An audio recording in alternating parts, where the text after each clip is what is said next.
ZenBook S13 Flip OLED é um notebook levíssimo, fino e muito potente. Perfeito para quem trabalha com design gráfico ou fotografias. Isso graças à sua tela OLED de alta fidelidade de cores.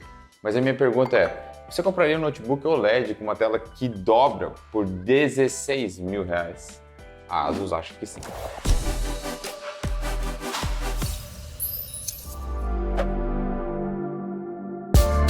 O ZenBook S Flip 13 não é um notebook baratinho, né? A gente está falando de um produto premium, feito para um público bem exigente. A principal característica dele é ser extremamente fino e levíssimo, com apenas 15 mm de espessura e pesando mais ou menos 1 kg. E esse notebook aqui só tem esse peso por causa que o chassi é feito de uma liga especial de magnésio e alumínio.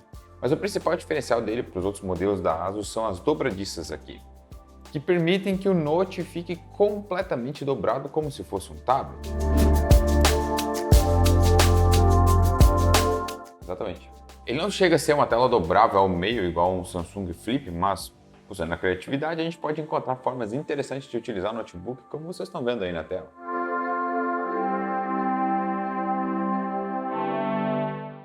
Já o acabamento dele aqui eu curti bastante. Ele é um notebook leve, mas passa a impressão de ser bem resistente. E é bem satisfatório ficar manuseando com ele de um lado para o outro, porque é levíssimo, parece um tablet com um teclado, literalmente.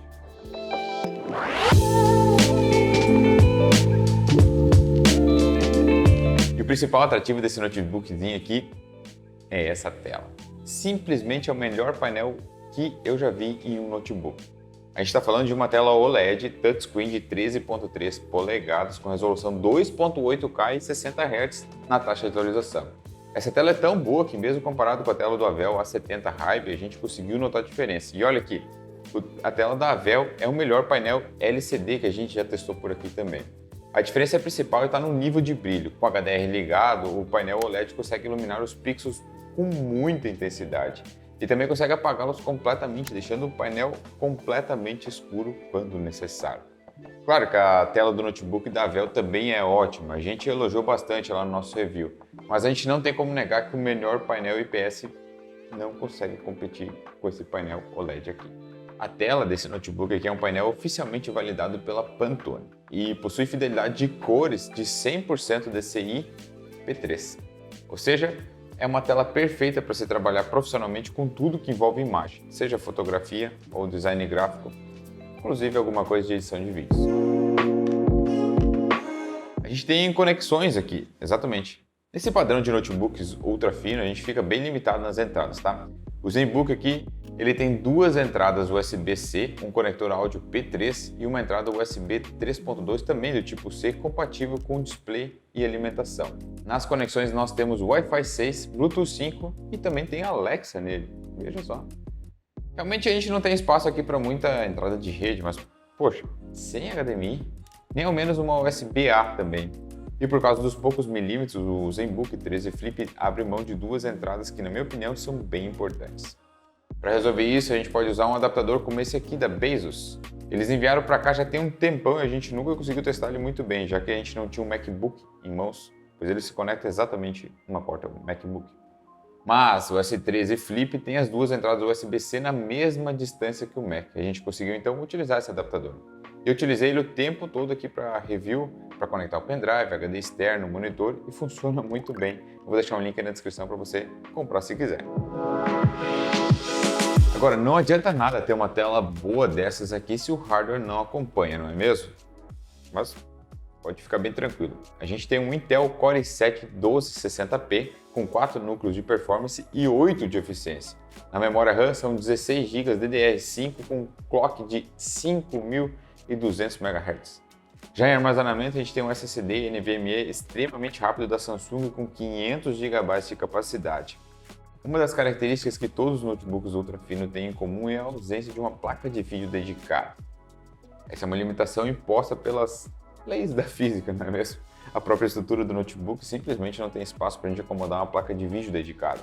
E é por isso que os notebooks gamers são um pouco mais grossos e muito pesados. Eles precisam de toda uma estrutura de alumínio dentro da carcaça para a gente dissipar o calor de uma placa de vídeo que exige, muito calor.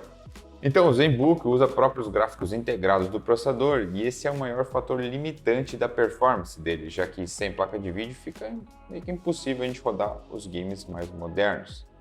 Eu entendo que não é um notebook gamer, mas a ausência de uma placa de vídeo acaba dificultando também outras tarefas, como renderização de vídeos no Premiere, por exemplo.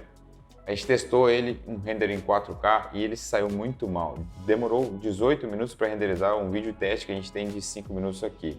Para vocês terem uma ideia, o notebook da Dell, o A70 Hybe, que a gente também fez review, completou o mesmo teste em 2 minutos e 38. Então, definitivamente, eu não recomendo o ZenBook Flip para renderização de vídeo. Agora, durante os nossos testes, o Notezinho aqui atingiu a temperatura máxima de 97 graus nos seus núcleos principais, o que é bem quente mesmo. Mesmo sendo portátil, você não vai conseguir trabalhar com tarefas pesadas com ele no colo ou deitado na cama. Mas para tarefas simples, tipo navegar pela internet, assistir filmes, não chega a esquentar tanto assim. Eu sei que muita gente se importa com o ruído de notebook e realmente, um dos notebooks que a gente tem por aí eles são bastante barulhentos, especialmente os de alta performance. O ZenBook tem um som bem agradável, escuta ele só comparado com o Acer Nitro 5.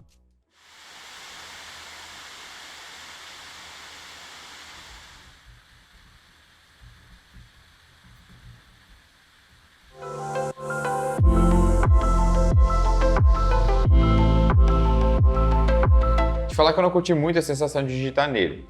Não é ruim, mas não acomoda o padrão de qualidade restante do notebook. A iluminação das teclas é só para dizer que tem mesmo. Mal dá para ver. Agora imagine se a Asus economizou no teclado e gastou tudo no touchpad. Eu confesso que dou pouca atenção para os touchpads dos notebooks que a gente testa por aqui porque a gente prefere utilizar mouse. Mas no caso do ZenBook, o touchpad tem uma superfície extremamente macia e muito confortável de utilizar. Vocês podem ter percebido que o Note não tem um teclado numérico. A Asus esconde isso aqui no próprio touchpad. Confesso que nunca lembro de utilizar isso, mas se você costuma, pode ser uma ferramenta e tanto para melhorar seu workflow. Agora, se você não tiver a fim de utilizar o touchpad, você pode optar por uma navegação através de uma caneta chamada Asus Pen 2.1 que vem junto com o notebook.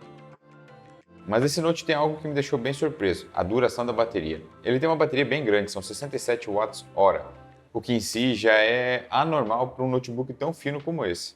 Soma essa bateria com a eficiência do processador da Intel e a gente tem um notebook que pode ficar longos períodos de tempo longe da tomada.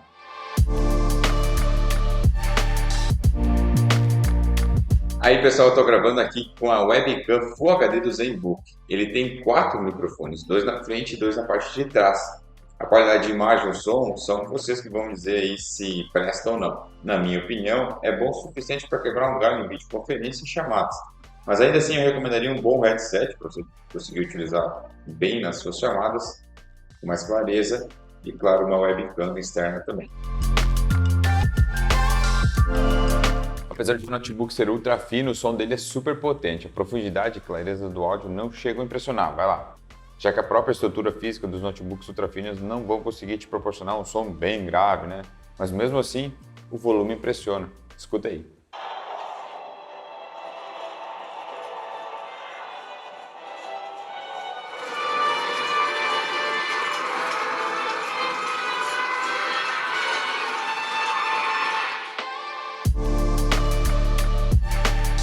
Já que eu falei que esse aqui não é um notebook gamer, e de fato nenhuma peça de marketing da Asus fala sequer a palavra games nesse notebook aqui, a gente mesmo assim testou ele para vocês. E será que roda alguma coisa? Fiquei surpreso, mas a gente está jogando GTA V, os gráficos estão no mínimo, mas o notebook trava frame rate em 30 frames. Na minha opinião, bem jogável. Testei também The Sims 4, que é um jogo que exige bastante do processador, mas que não precisa de uma placa de vídeo tão boa assim. Com os gráficos no mínimo, a gente consegue ficar acima de 60 frames. Se você prefere jogar com os gráficos no máximo, a gente fica em 30 frames. Mesmo assim, tá muito melhor do que eu esperava. E aí? Vale a pena comprar esse notebook? Não vale. Mas como assim, Nicolas? Você vai ficar o vídeo inteiro falando que é um notebook bom e pro final do vídeo dizer que não vale a pena comprar? É isso mesmo. Mas calma que eu vou te explicar os motivos. Agora, se você, como eu, gostou muito desse notebook aqui, eu recomendo você comprar o ZenBook 14 OLED e não esse aqui. Eles são bem parecidos, mas possuem algumas diferenças. A principal delas é o fato que o ZenBook 14 não tem uma tela touchscreen e também não dobra 180 graus, como essa aqui.